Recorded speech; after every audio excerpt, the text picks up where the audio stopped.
An bɛ waati min na iko sisan Ben le cerveau ale bilala ka taa bi taratadonya in na Bamakɔ kura kasobonba la n'o ye MCA ye.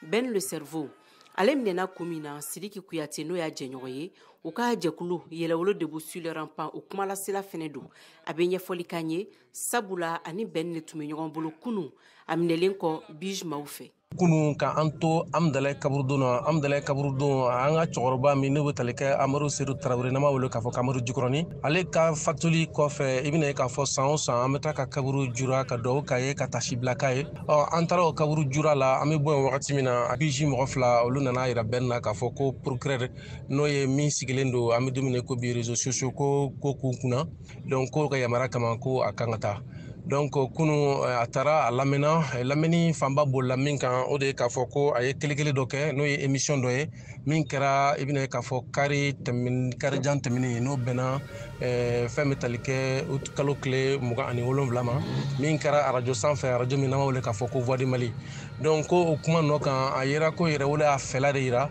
ko kalata min ni o bolodalen don n'a a bɛ kɛ février kalo nata donc yɛrɛwolo y'a fɛla min yɛrɛ la a bɛ ye ko an bɛ dumuni iko bi gɛlɛya donnen de don o kumaw kɔnɔna na donc o kuma fanba bolo de kan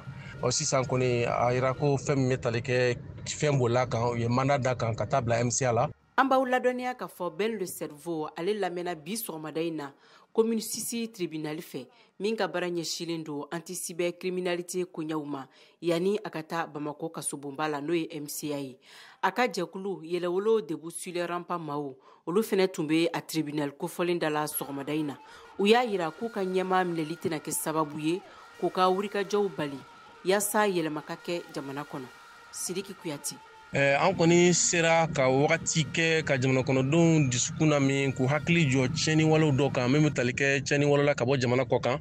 ka tila ka fɛɛrɛ bɛɛ lajɛlen tigɛ yaasa jamana kɔnɔdenw ni jamana ɲɛmɔgɔ ka se ka kan kelen fɔ ka sabu kɛ mɔgɔ kelen tɛ se o tiɲɛniwalew kɛlɛli la